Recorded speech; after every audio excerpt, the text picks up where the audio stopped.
channel. I share canine fitness, enrichment, and product review content here on my channel. So if that sounds really fun to you, make sure to hit the subscribe button because I share awesome content like that every single week, and we have a lot of fun here. So this video is all about canine fitness. That's the focus today.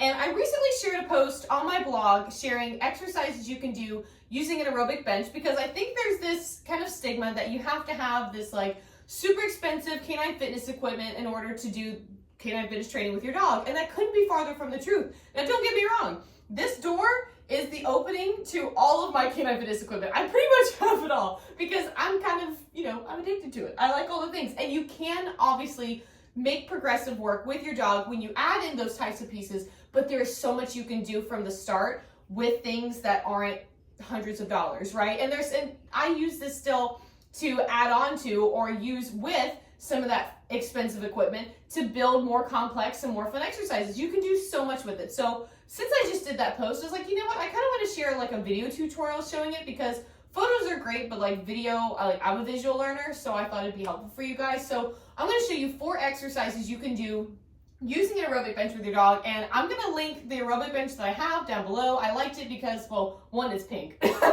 you can tell, that was one reason why I liked it. That was actually what I searched for first. Pink aerobic bench.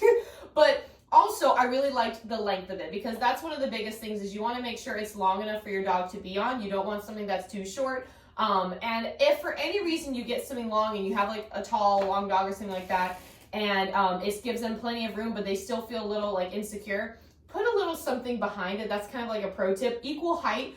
Some dogs, I learned this when I did my labs for my certification that I'm working on. Some dogs will think that they don't have enough room because it's a new surface for them. So giving them that little extra confidence can help. So just little pro tip, as we get into it. And then I'm also going to show what I have on the aerobic bench. Let me scooch on up here. This is what I have on the aerobic bench. This is the Canine Fit Mat from FitPaws. I love this. Now, the reason why I have this on the aerobic bench is because the traction surface on an aerobic bench isn't necessarily built for dogs, right? Because it's not. It's a human item, right? And we're just stepping on it with our feet or we're wearing sneakers. We don't have to worry about that. We've got the added grips. It's a bit of a slippery surface for them. So if you have a yoga mat, like an old one, you can cut that up to add like a little bit of a grip. The reason why I love the Canine Fit Mat from FitPaws is because it has these little nubs here. And this aids in proprioception, which basically means teaching your dog where their feet are. Because fun fact, most dogs only know where their front feet are. And these exercises are combining both the front and the back. And so being able to send signals from their feet through these nubs to their dog's brain is really helpful. And it teaches them where to put their feet and create proper form, which is what we want. Otherwise, it's not doing anything for them. So I'll link this down below too if you want to check it out. They also have something called their Tracks Targets. They launched that back in, I think 2024 or early 2025, and they're really cool. I have them as well. I'm just using this today just because I wanted to just make just a quick little, one thing as well, or show just one piece of added equipment. But I'll link those down below if you want to check it out. But FitPaws is great. So we're going to start. I'm going to put this back on the bench. And I don't know if I introduced her, by the way. This is my dog, Annie. I call her Annie Banani. She is my sport dog. I also share a lot of videos on here with my other dog, Diesel. He is my Mastiff mix.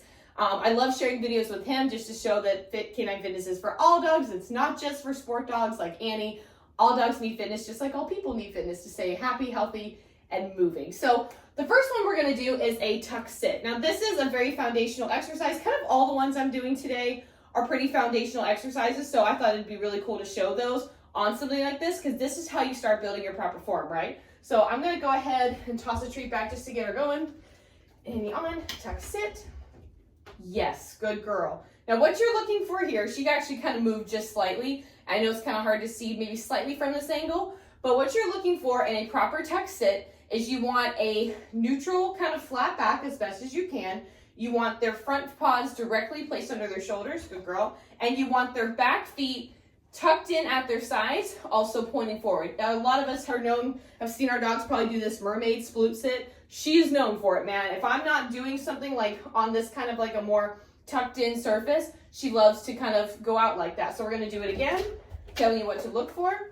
My cue for her is tuck sit. I kind of bring my elbows at my sides. I kind of pull up because this is kind of pulling that motion to you because the goal here too is they're keeping their front feet more relatively stationary and bringing their back end to meet them. That is the goal of this exercise. And she looks really nice. The one side here is way more tucked in, but she's really good. She's perfectly in line with this mat, so I'm happy. Good girl.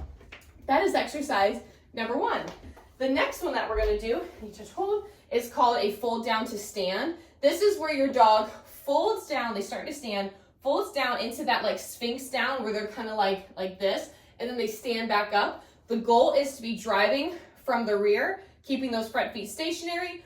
Please know, just like as a training tip for you and your dog, if you're starting this out, it's completely normal for the front feet to move. Annie still loves to move one foot, and she's such a turn nugget. Sometimes we're like, I'll hold that front feet, because one thing you can do is also to like, if they're comfortable with like you touching their paws and stuff like that, they're not sensitive to that, which she's really not. I'll hold her feet, and one time she kept moving this one foot. I was like, Annie, but Annie. So I was holding it, and then when I stood back up, she took her other foot and held my hand like, Mom, let go of my hand. I just cracked up. I was like, you're such a little brat.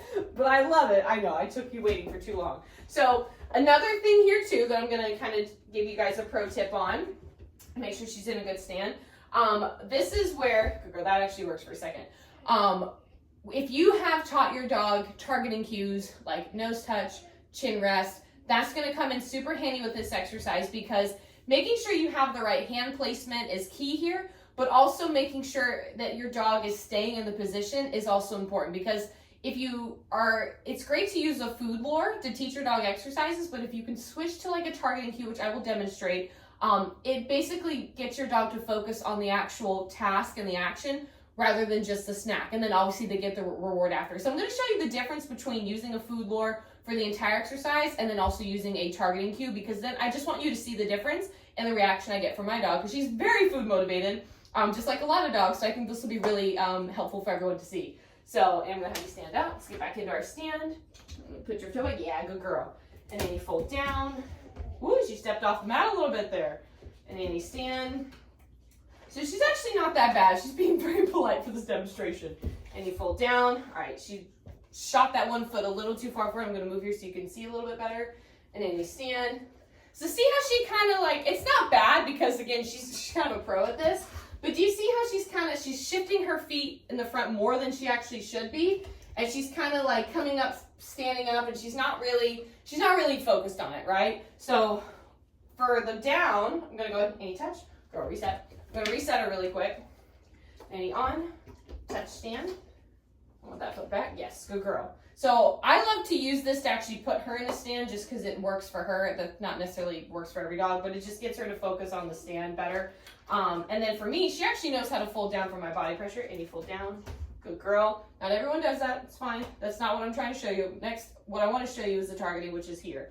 So with the targeting cue, even same with the food lure, the goal of this exercise is to have your hand end where the head placement will be in a stand. So Annie, touch, hold. Yes, see the difference there. It was a nice fold down, it was a nice stand, and you fold down, touch, hold. See how the form, good girl, is already better? It's a super good way if you have a dog that is so nibbly at your fingers and is trying to bite them off because they're trying to get to the snack. Adding in targeting will be a game changer for you, I promise. It's something that I've had to do with Annie because of that. And she's also a very intelligent dog, so if you have a dog that's really smart, that loves learning new things, add that in because I promise you they will love it. And it adds an additional mental challenge to this physical one, and it really takes your canine fitness to the next level. It's really fun. So the next one, Annie, come over here. I'm gonna turn this, come here. I have to turn it sideways. The next one, Annie, she's killing me. She's so excited. The next one I wanna show you guys is rear paw targeting. Now Annie is a pro at rear paw targeting. She will put her back feet on anything. When I'm even pulling her down in a workout, she's so funny. If I don't have all the equipment picked up, she walks like this. She's like, what am I putting my feet on? I was like, I just want you to back up and walk. I just want you to cool down. And she's like, So, Annie off. So this, if you're using an aerobic bench for rear paw targeting, you should only be using this if your dog knows rear paw targeting. I don't want this to be the first thing you put your dog's feet on. I don't want this to be the first interaction they have with rear paw targeting. That's not going to happen. I don't want that for your dog because it's not realistic and it's not actually teaching them the cue. This is for established dogs with rear paw targeting. And I'll link a video down below. I actually did a really cool quick tutorial on my Instagram account. It's a short little reel teaching how to teach your dog rear paw targeting. And all you need is like a yoga mat or a rug, something that's just a different surface than the one they're on, and something that's not slippery, right? Super important. But it's a really great starting point. Start there and then work your way up to this. So Annie's rear paw targeting cue is feet. Annie, feet. Yes, good girl. Good job, Annie. Good girl. So for here, I could technically be standing or kneeling. I'm just gonna do that for now. I'm just gonna toss it back. And Annie, feet. Good girl. Here. I think I actually do have to sit. I think I was too low. She's like, what? Annie, feet.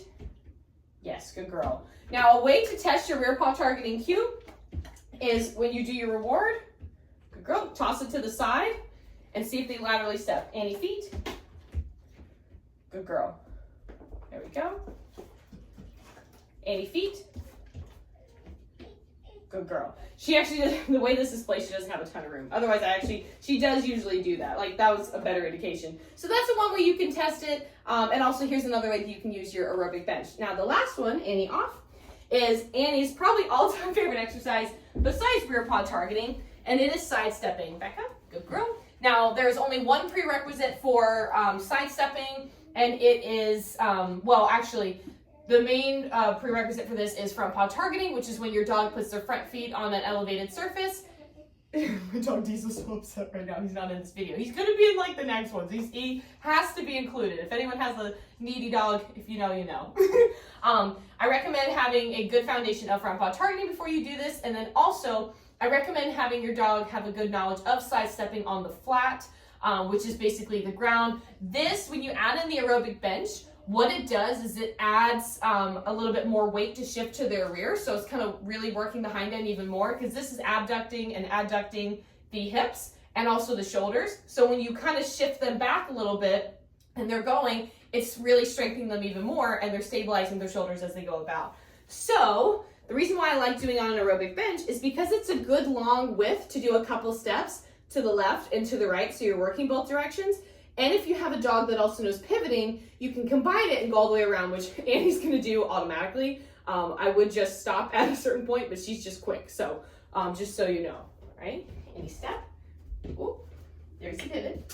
Whoop. Here, hold on. I think we need to grab, here, I'm gonna grab one more target, because it's not covering the end, and I think she's gonna slip. One moment. I'm gonna go ahead and show you what it looks like. This is the Trax target. I basically am gonna put this at the end, Annie off. Next to the FitPaws Canine Fit Mat. So what's nice about this, it's similar nubs, but these are actually like heavier. Like, this is pretty sturdy.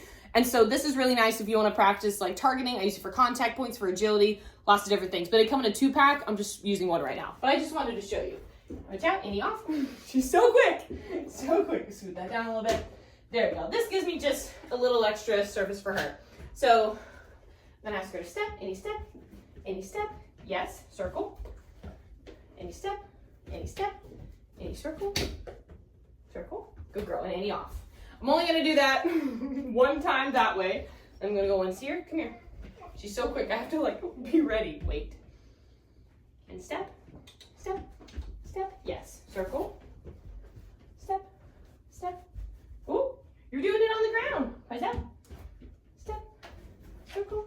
Good girl. Any off. Good job. So that is sidestepping. I'm sure I probably came out of the frame a bit with my head, or you got a lot of me when I was on this side. But that is essentially sidestepping on the aerobic bench. So as you can see, there's actually a ton you can do with this to elevate your dog's canine fitness training, to teach them the basics with proper form, proper positioning. And it's just a really great tool. Again, I love adding in the mats. It really creates a better stable platform for them, or it gives them a better grip. I need to say it's already pretty stable. It's not moving. It gives them a better grip surface to work on, which is important, because if your dog's slipping around everywhere, that could lead to injury instead of preventing it, which is what we're trying to do with our exercises. So I hope this video was helpful. What do you think, Annie? Was it helpful? Say, I need a break. I hope this video was helpful. If you love this and you want to learn more about canine fitness, I have linked below my free canine fitness mini guide. I share 5, it's either 4 or 5 exercises you can do. They're really awesome. It gives you kind of an introductory to canine fitness. And then I also have my Canine Fitness with Caitlin Facebook group, where I share really cool tips in there all the time as well. And of course, subscribe here for even more. So I hope you have a awesome day, and I'll see you in the next video. Bye, everybody.